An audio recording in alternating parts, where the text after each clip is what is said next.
This time, let's record with sound.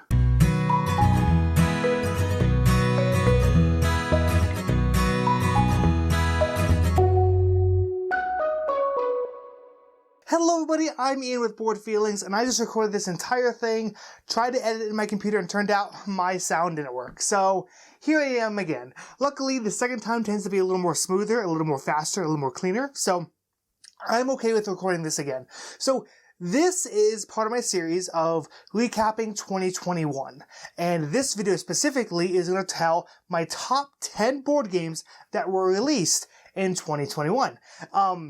There aren't very many caveats. I would say the biggest caveat I have is sometimes Board Game Geek has a game listed of a different year than when I'm able to play it. For example, if a game is officially released like overseas in 2020 but then comes over here in 21, or possibly if it was released like late of 2020 and it was just hard to get and I didn't get it till 2021, I'm counting those in this list. I have my own list of what I consider to be a 2021 game. I think only one game falls in that category though, and I'll let you know when it happens. Other than that, there's I think two instances where I've only played a game officially once, in which case I'll put this notification up here. Other than that, let's get going and talk about my favorite games of 2021. First of all, Canvas. I absolutely love Kansas. It is a very simple drafting set collection game. You're drafting cards from the middle of a row, bring them into your hand, and then you're taking those cards and actually stacking them on top of each other because they are clear plastic cards, and then those cards stack up to create a finished painting. Now, while the painting's all nice, what you really care about, if you care about scoring, is the symbols at the bottom. You want to match certain objectives for whatever scenario you're playing. So, it's a simple game, it's a light game, but also it's a fantastic game, and you can hang it on your wall. So, if you cared about that kind of thing, you can hang it up and display as a piece of art. And I can't wait for the expansion to come because it is going to fit right here, and it could literally be hung right next to the other one. Again, if you're into that kind of thing. So that is Canvas, my number 10. Number 9 is a game I don't own. It is a game that I've played a lot with my friend because my friend owns it. I don't own it. And it is Unsettled. Unsettled is this, I feel, very thematic, very well-written story. It's a scenario game. So each scenario kind of stands apart in the puzzle that it allows you to do. What I love so much about this game is how each scenario feels different. If 10 years ago, 15 years ago, it would have been a single game with a single planet. And it all would have played out semi-variably based on the card layout and everything. But that would have been it. It would have been that scenario. Essentially, that game is called Pandemic. Pandemic is the same scenario every time. The only thing that changes is the shuffle of the cards. But what Unsettled does very well is that each planet feels very different. So while you use the same base rules, the way you attack the problem varies based on the planet that you are on. And not only that, you can then play the same scenario again because, again, everything's shuffled differently, everything's laid out differently. You're going to have a different problem even if you're playing the same scenario. So I love the game. I actually just played it again today. That was my 4th play of it. I think it is absolutely fantastic, and that is Unsettled, my number 9. Number 8 is another game I don't own, and I don't own it because I finished the game and so I sold it for someone else to enjoy. That is Cantaloop Book 1, Breaking into the Prison. Cantaloop is I've done a review on this, but it is a point-and-click adventure game in a book. And basically what the book does is you turn a certain page, and then you can connect different items, either with items on the page or items together, and then you use those like red decoder glasses to then see what it's trying to say. I love it because of the story. The story was absolutely fantastic. I love that I could just sit down and just casually play it. I played multiple hours of it in different days, and I would just sit and I would just ponder over, okay, I know what do I need to do next? Like, what's the next step? I have all these items. You start connecting different items. There's not really a score. They do have achievements, which honestly are pretty funny. And I try to find as many achievements as possible just by doing dumb stuff. And it's not really a game per se as it is an activity, but I love the story around it. And I love just having a casual sit-down game where I can just sit down and just play through this story. So I absolutely loved Cantaloop, Book 1. That is my number 8. My number 7 is a game I only played once, and technically I only played it once by myself, and that is Dominant Species Marine. I would love to get this to the table with other players, because even with my one play, I was so enamored by it. I loved the action selection mechanism, how you place a marker down on the board, but the next action you can take has to be further down than that one. I think that was so genius. And when do you want to refresh your markers? How do you control the board? I thought this was... I get why people love Dominant Species, and I'm glad I was able to jump on. I haven't played Dominant Species, and so when I saw this one, I was like, yes, let's get it. I think let's give it a shot. I think it's probably gonna be fantastic, and it was. And I can't wait to get it played multiplayer, because I've only played it solo, two-handed, competitive, which doesn't really play really well. But even then, I loved it. How much I loved it just with that. I know this is gonna be a win for me. So that was Dominant Species Marine, my number 7. Number 6 is a game that kind of ramped up to a big release, and then it kind of came out and it kind of petered off. It wasn't even kind of slow, it was pretty quick. But I love this game. A lot of people compare it to another game, and I understand why, but I'm going to go and reveal it. It is Red Rising by Stonemaier Games. Red Rising is a hand management game where essentially by the end of the game you want to have the best hand of cards that you can possibly have, because the cards score off of each other. There's another game that's a lot like this called Fantasy Realms, and a lot of people really love Fantasy Realms. I, however, have never played Fantasy Realms, and from what I can tell, people tend to love whatever one they find first. At least, again, that's in my experience. If you play this one first, people tend to like this one. If you find Fantasy Realms first, people tend to like that one. Me personally, from what I've heard, I feel Fantasy Realms it will be a great game as like a filler. But for me, I don't want this to be a filler. I think Red Rising is a perfect game for what it is. And I love the action select. I love the way the mechanics work. I love all of the cards. I've never read the books. I know nothing about the theme itself. But I do love the game. I love the way the game is played. And it helps that my wife absolutely loves this game. The first time, when we first got it, we played it multiple times within the first few weeks because she loved it so much, which means I love it as well, because she loves the game, I love the game too. That was my number 6, Red Rising. Number 5 is a pretty big Kickstarter, a pretty big game. It's an asymmetric game, which I love asymmetric games, and that is Merchant's Cove. Merchant's Cove, you are a shopkeeper, and different people are coming to the cove to buy your goods.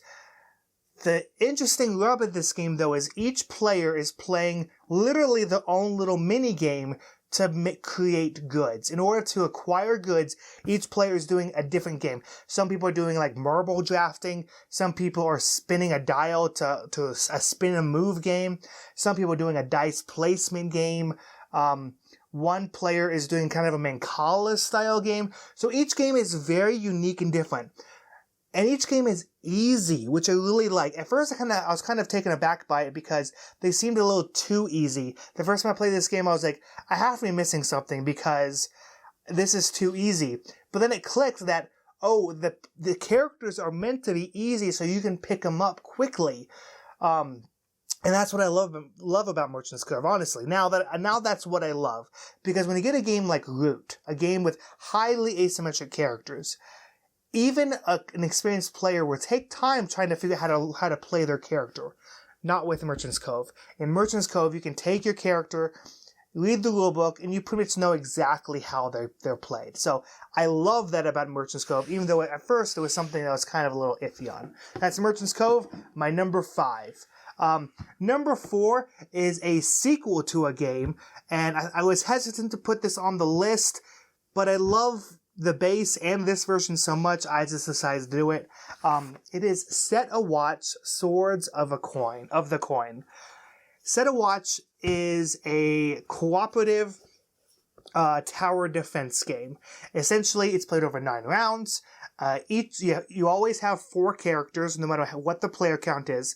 And each round, one character is going to stay behind and tend to campfire and take certain camp actions, while all the other 3 characters are going to go on watch and defend the camp against a horde of monsters that are trying to attack. And they all come in a line, and you're just trying to attack them as they appear.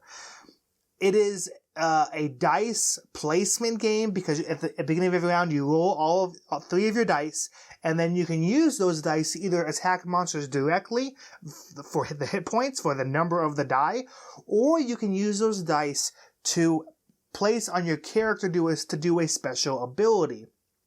I love how the puzzleness of this game, how you're like sitting there thinking, okay, I have these, I guess there's 12 dice total. Who's going to go to camp? Who's going to go on watch? And based on the values of the dice, what's going to happen? How am I going to puzzle this out to make sure I can defeat all of these monsters in this run? Because if not, they hurt you, and if you die, well, you die. You lose the game. So that is Set a Watch, Swords of the Coin. This one specifically adds equipment that you can buy. You can get coins and use those coins to buy equipment. It doesn't, I don't think, improve the game at all, but it enhances the game, if that kind of makes sense. I loved the game before. I love the game now. And so I had to make sure it was on this list, even though it is pretty much the same game again. But that is Set a Watch, Swords of a Coin, my number 4.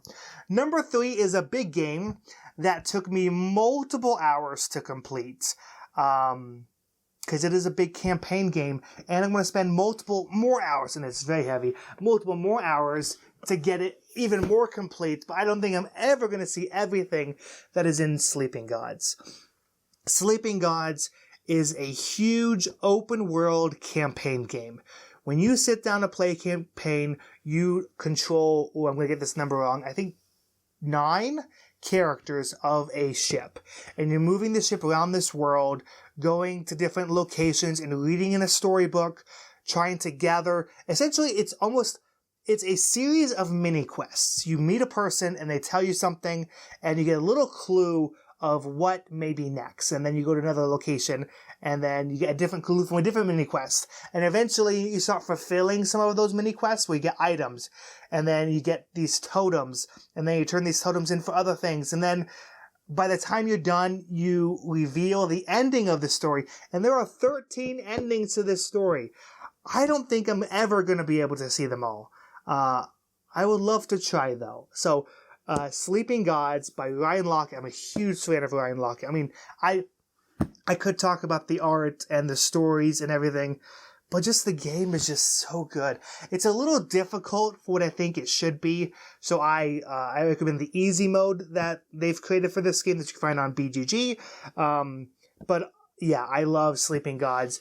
It's a game that's well worth it and definitely deserves my number 3 spot of the year.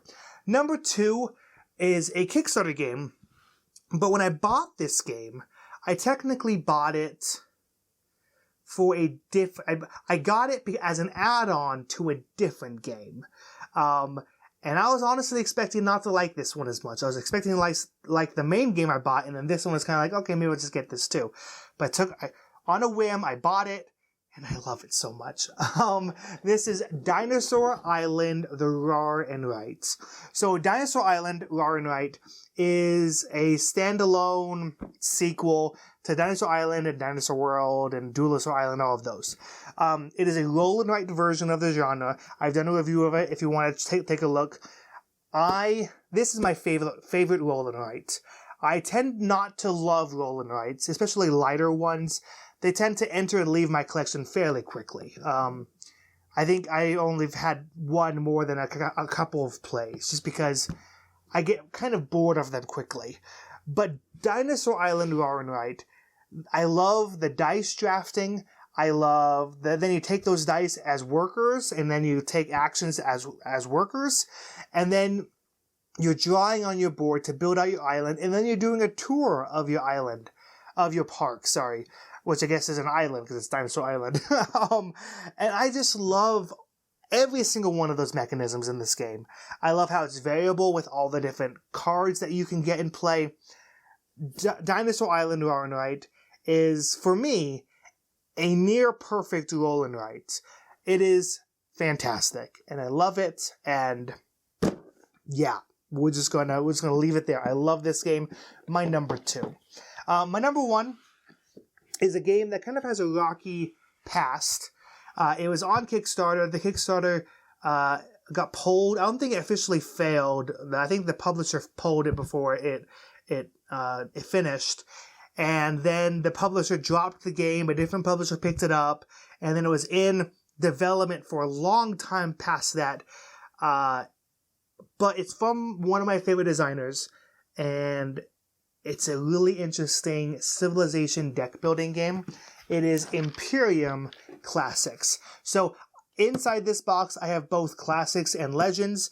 Obviously, I'd recommend Classics before Legends, but they're both fantastic. They just provide different experiences. Actually, similar experiences, just different difficulties. Legends tend to be a little bit more difficult. I absolutely love this game.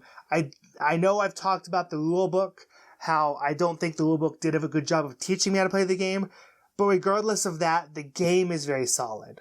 The game of, you take a civilization and you're playing your cards in such a way that makes sense for your civilization. I have 16 different civilizations, factions that I can play with. And not only that, I've only played this game solo, and I'll probably only play it solo. I might, if I meet somebody else who knows how to play it, I might play a 2, maybe a 3-player game, but I love this game solo because it also adds 16 individual solo modes. So each faction has their own solo mode, which is just incredible that they did something like that. So I love how this game plays. I love the flow of this game. Honestly, there's not much wrong with this game in my eyes, except for the rulebook. The rulebook is like the one thing that I absolutely dislike, I hate of this game. But the actions are fairly simple once you understand all the iconography and all the terms. There are a lot of definitions you have to remember. Once you got those down, it is a simple game to play. You're just playing cards from your hand to build up your civilization. That is Imperium Classics, and Legends, my number 1 game of 2021. So yeah, those are my top 10 games of 2021. A lot of people have had a lot of things to say about this year. Some people have said, it's a fine year. Some people have said it's a bad year. Some people say it's a good year. I think it was an excellent year. I could easily add probably another 10. I could probably talk through another 10 more numbers and be like, these are great games too. These are also great games I played in 2021. I could probably go more than that. But regardless, what I'm going to do below in the description, I'm going to list all the games I played, all the 2021 releases I played this year. And down below, you can see in relative order. I mean, the top 10 are going to be in the order that you see here that I've already laid out. The other ones aren't going to be quite in order, but a general order of which one I like the most to which ones I liked the least. I've played, I don't know what number it is. I've played like 49 different games up to this point. I mean, it might change by the time I actually post this video. I played 49 games this year, and a good number of them are really, really good. And even the average ones, I mean, like, I would recommend a lot of those to a lot of people. So, I think 2021 was a great year. I plan to do another video analyzing how good I think this year is, and I'll get to that another day. But anyways, these are my top 10 games of 2021. What are some of your favorite games that were released this year in 2021? Leave your thoughts and feelings in the comments below, and I'll go experience many board feelings.